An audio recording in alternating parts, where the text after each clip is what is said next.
Hello and welcome back to Let's Talk Shop for another guest episode.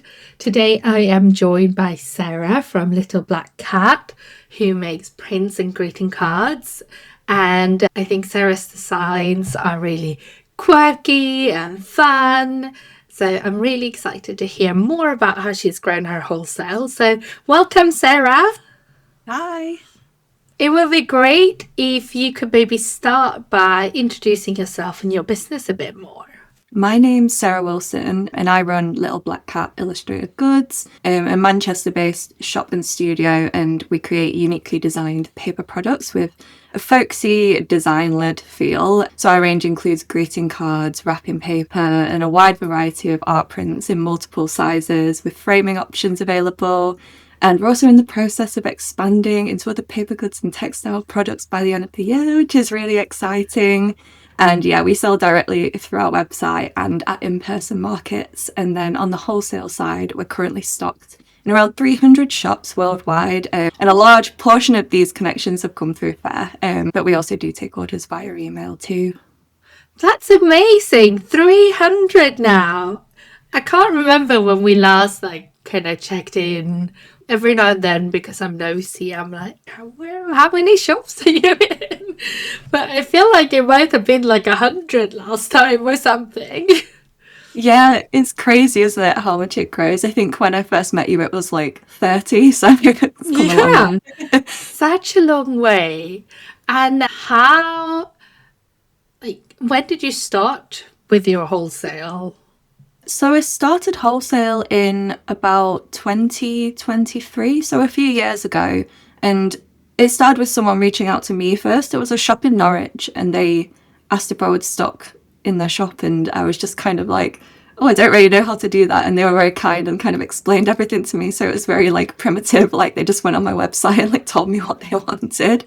And that was kind of my first experience with it. And then I did a few commission based things as well with people. So that was kind of my first experience selling to shops. And it just grew from there. That's amazing. And it's not that long, but that's really nice. And are you doing this part of the business full time now, or do you still do commissions? Yeah, so wholesale makes up a lot of my income now. I think it's about 80%. Oh, So wow. it is, yeah, it's a huge portion of my income. And then I do quite a lot of in-person markets and selling on my website and Etsy as well. So I don't do as much commission work these days, but I'm trying to do more licensing work. So I guess that's kind of an in-between, retail and commission. So I've been building my portfolio in hopes of doing a bit more of that as well. So I am kind of still doing commission work too. That's exciting. And licensing, I feel is a great way for someone that is design focused like you. So that's Yeah. great. What has been your biggest challenges that you've had to overcome to grow your wholesale? I think, like a lot of small business owners, one of the biggest challenges for me was the upfront cost. It's when I started taking wholesale seriously, I realized I needed to invest in having enough stock ready to go because people were placing. I used to order cards, a design would be 25 cards, and now I order 500 of some designs. So it's that growth from getting from one place to the other, and obviously that requires a cash flow.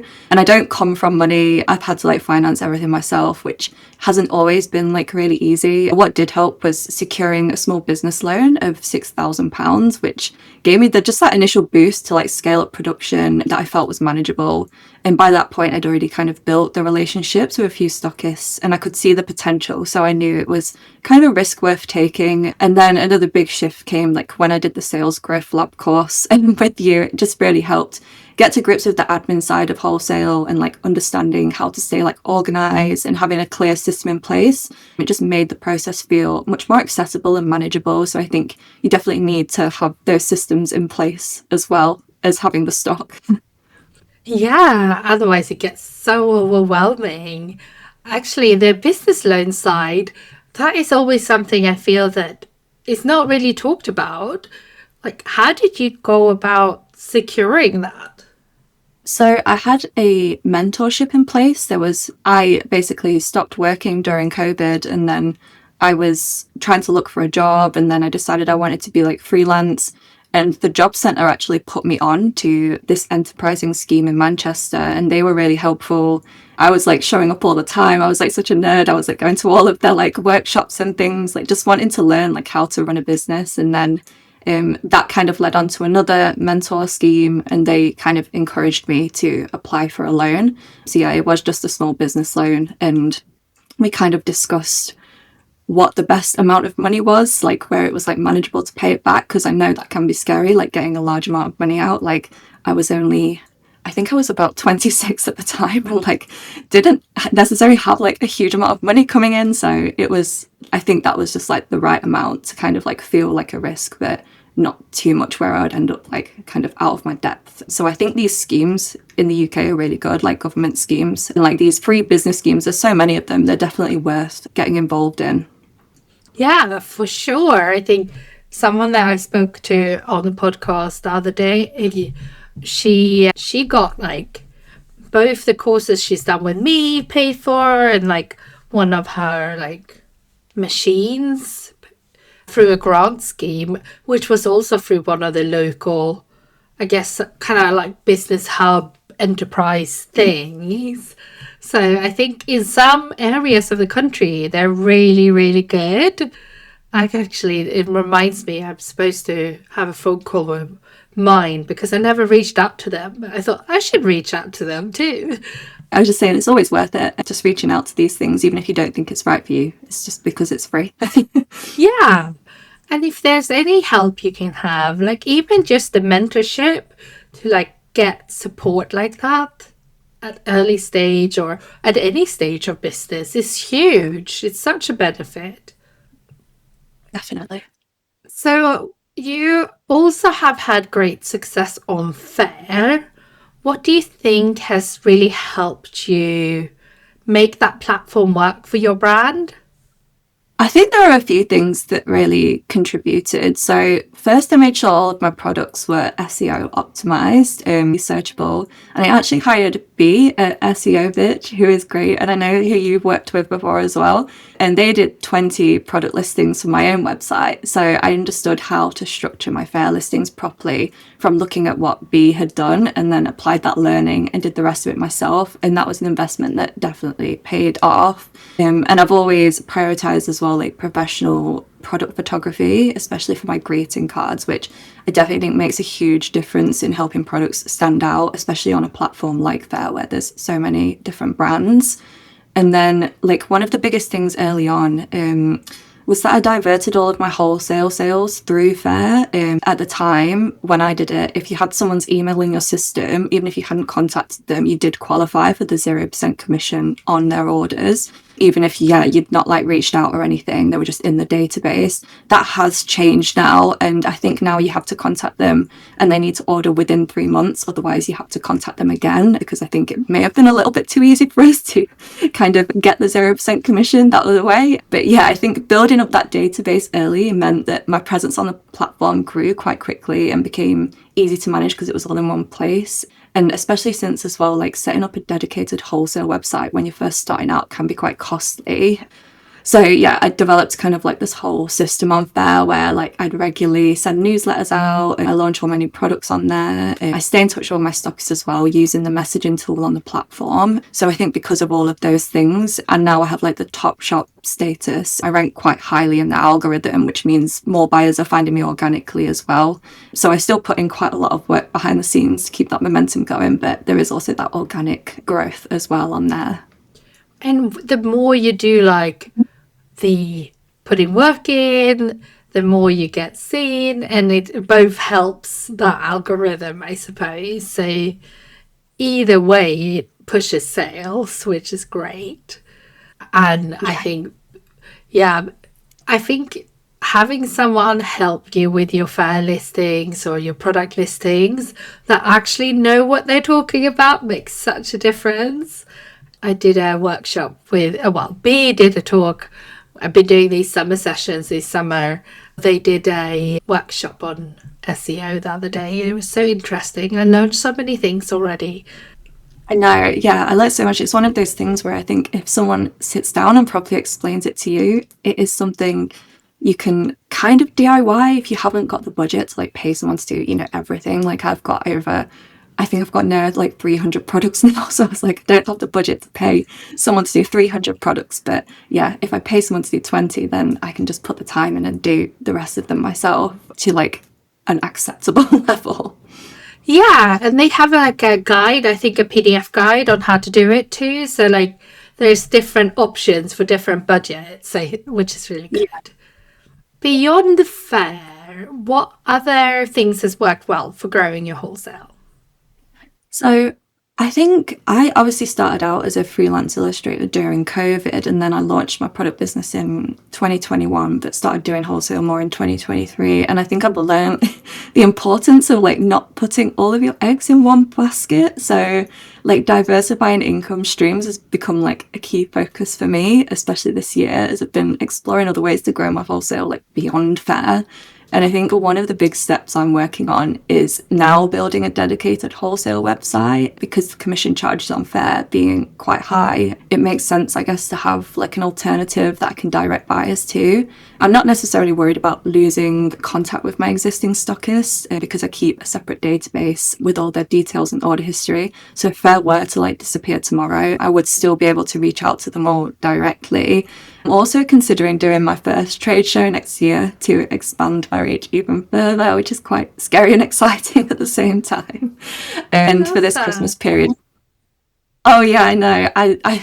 I know I was talking about it when I was doing Sales Growth Lab with you, and I feel like now I'm finally ready. Like it's been a big scary thing, but now I feel like I can do that. So yeah, that's something. And then yeah, for the Christmas period as well, I've applied for a few pop-up opportunities in like department stores. And while that's not wholesale, I guess in the traditional sense, it's just another way to grow like that visibility and get in front of some new audiences.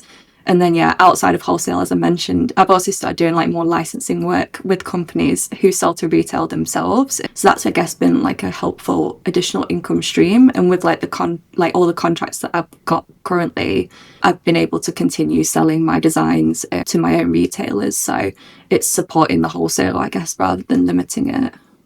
Yeah, and I know a lot of greeting card publishers, like smaller greeting cards publishers, they license to the big greeting cards publishers because it's not so realistic to supply the supermarkets or John Lewis because it's so costly directly because of the way they work, that it is quite nice to offer the licensing too. Yeah, I think it's good. I think it's a good thing to offer. I think more people should do it as well, because there are so many like companies that are willing to work with you, and yeah, they go to all the trade shows as well. So if you can't necessarily afford a trade show, like your work's still there being seen. Yeah, which is another great point. In terms of your dedicated wholesale platform, I always get questions about like how are you setting it up? Are you using a plugin? How are you having something built? How are you sorting that? I'm not like 100% sure yet, because I'm moving everything over on my regular website to like Shopify. So I think it will be like an extension of the Shopify website with either with like a, like a separate login. I know a lot of brands do it where like people can like log in like via their Shopify site. So I think that might be like an additional plugin. I'm not too sure, but it is something that will be done once the regular Shopify is kind of done. So it's something that I'm kind of definitely thinking about, but haven't started the process of yet.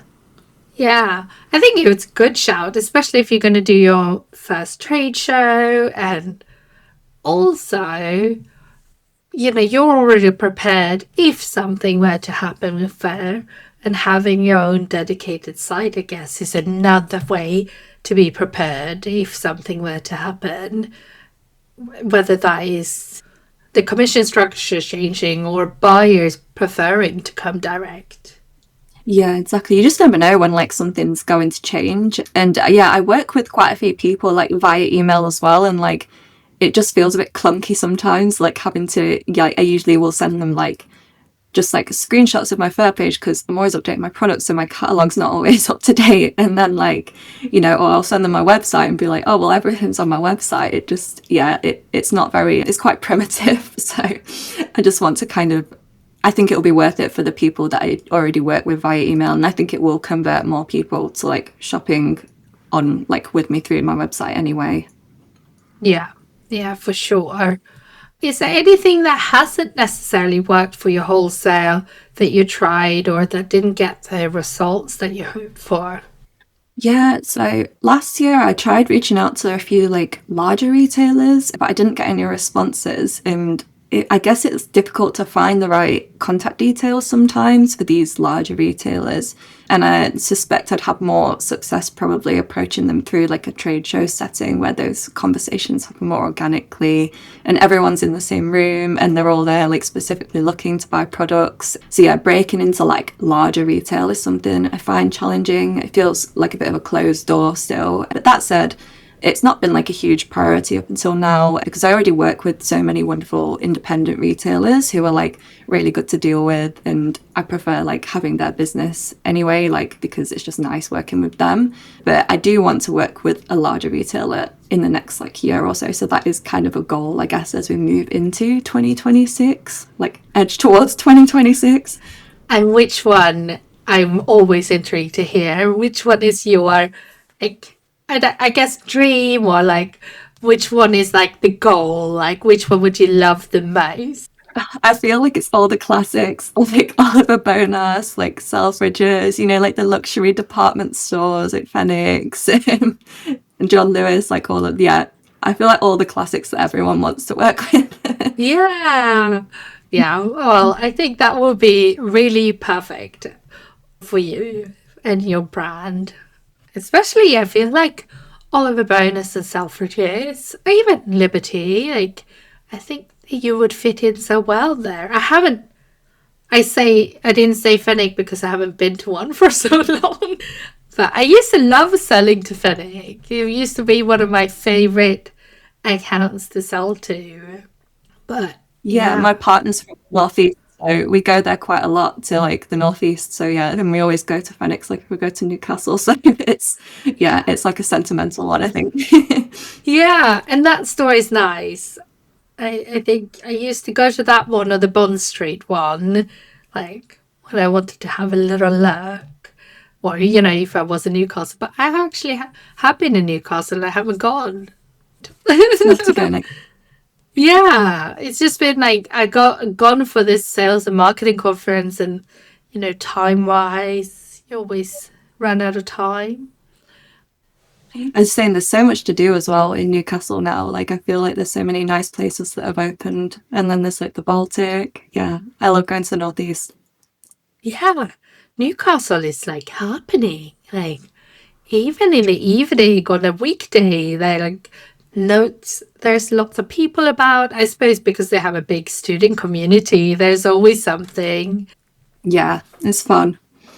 So obviously you're balancing a lot when you're running your own business. How do you make time for wholesale consistently? And maybe even like what other tasks you prioritize when you get busy?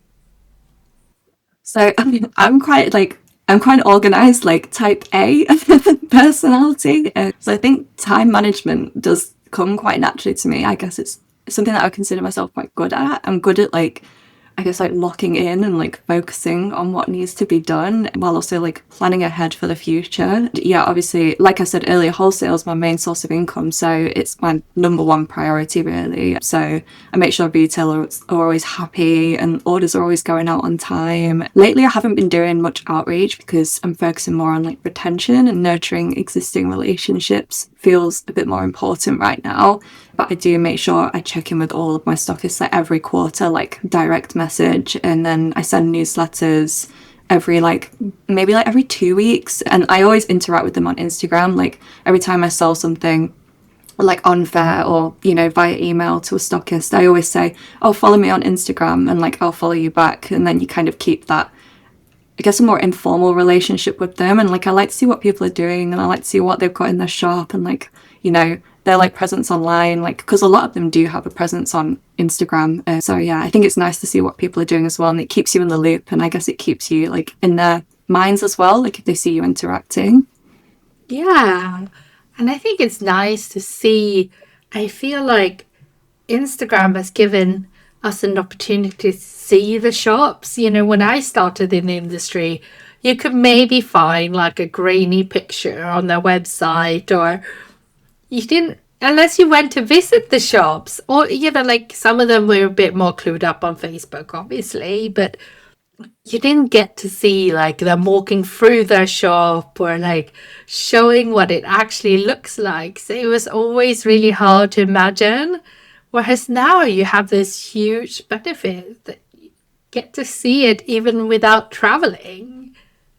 Yeah, I think it's great. And like, it's nice as well. Like, you know, if you're going somewhere, you know, if you're traveling to like a different city and you're like, oh, like, I know this stockist who has a shop there, so I can like pop in. Or, you know, when it's Christmas time, like, you know, you see something nice on your Instagram feed from a stockist shop and you can order it online for like a friend. I think, yeah, it's a really good thing to be kind of on social media and following your stockists on social media.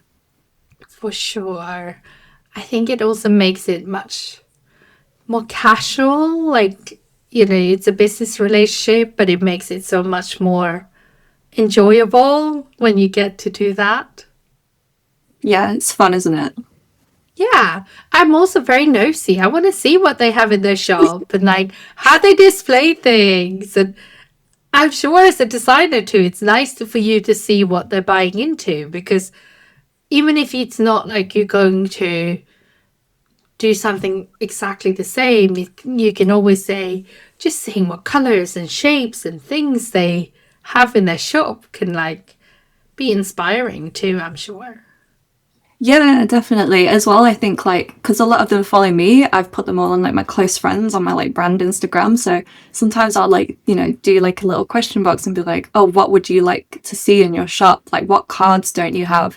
And that has actually made me like design things like specifically because stockists have requested them. Like, I had a thing about like retirement cards because there was, you know, people were like, oh, all retirement cards look quite similar. And, you know, we'd like to see them in, you know, your style, a bit more like folksy, like naturey, outdoorsy adventure vibes. So, yeah. And then I ended up designing some retirement cards that do really well because I guess they're a bit different to like what is typically offered. Yeah, that's a great one. I had never even thought about retirement cards, but it's like another time I spoke to a shop owner. She's like, you know, congratulations on passing your driver test. It's like really specific cards they need sometimes that I wouldn't think of. Yeah, it is. It's like the really niche ones that like they're not necessarily like bestsellers, but like every shop will order like, you know, 6 or 12 of them. So, and sometimes people will find those when searching them in because that's what they're looking for. They're like, oh, you know, I don't have, you know, a quirky retirement card. Let me like search it in on Faire, and then it comes up, and then they're on the brand page, and then they see all the other things, and then place like a bigger order. So, yeah, I think it's good to be like in the loop with them more casually, like you said. Yeah. And actually, that is something that has happened over the, you know, now when we have Fair and everyone has online shops as well, I'm guessing those niche cards has become more of a thing because perhaps before the niche cards was something that lived on Etsy or something, but now when they could search it on Fair and find them, perhaps it's a little bit easier too for them to find those niche ones they get asked for all the time. Yeah, definitely. That's really good. So, one of the things that I'm asking everyone this season is what has been your most proud wholesale win so far? Oh, it's so hard to like pin down like a wholesale win. I think for me, like a win is every time I get like a reorder from a shop because it means my products have sold like well enough for them to want more. And then earlier this year, I actually got a call from a Faire rep to say that I'd surpassed 100K in sales on their platform. And that was like a huge milestone because that is a lot of money. And Yeah, knowing that, yeah, it's crazy. Like I was like shocked because I didn't even know, because I don't really look at like the financial analytics that much. I just look at the percentages. So knowing that like 100K's worth of my designs are out there like being enjoyed just felt like really special. Because yeah, I'm more of like an illustrator than a business person, and I do like what I do because I just love drawing and always have, and like my degree is in like illustration, so like going back like all that time I just loved drawing. So to know that my drawings are like connecting with people and being appreciated just brings me like a lot of joy. So yeah, that was nice. Love it. I mean, like 100K. If that was just greeting cards at Wholesale, that would be nearly 100,000 greeting cards. Exactly. I was just like, it just racks my brain. I was like, that's just so many cards. And like 100,000 people. Like, if you start, that's like a stadium. Like, that's bigger than a stadium. Yeah, it's so crazy. Like, yeah, when you think it was a very like, I don't know, it was just an overwhelming moment. I just didn't even know what to say to the guy on the phone. I was like, oh, like, great. Like, whoa, that's like crazy. He's probably like feeling like expecting you to like be like a lottery winner. I know, it just like froze me in the moment. I was like, oh my God, I don't actually know what to say to that. Oh, that's so exciting. Well done. That is something to be proud of. I've seen that they started sending out those like kind of like Shopify does it, YouTube does it, like there are plaque things. Yeah. I think you get like a gift, don't you, if you get like 100 reviews as well. And I'm very Oh, close. dear. Yeah, I think you get something if you get 100 reviews. I'm very close to 100. I think I might be on like 88. So I'm like, every time something's done, I'm like, please leave a review just to see if I can see if I get anything. Oh, yeah. I wonder what the gift is. I don't know. I did see someone post about it. I don't know if they still do it, but we'll see. We'll see. I'll let you know if I get one. Yeah, I'm nosy, so I'd love to know that. I mean, I mean, that's fun, isn't it? I like milestone gifts like that. Yeah. Yeah. Well, thank you so much for being on the podcast. Can you maybe share where people can buy from you and find you if they are listening? Yeah, so my on Instagram is Little Black Cat Illustrated. My website is www.littleblackillustrated.com. And then, yeah, if you search Little Black Cat on Faire, you can also find me on there. Yeah, and I will pop all the links in the show notes as well. Actually, that's one thing I should go in and add. I should add people's direct Faire links because that would be much better. Maybe you can send me yours. Yeah, I'll send you mine. And yeah, thank you so much for coming on the podcast and for sharing your story with us. No, thank you for having me. It's been fun.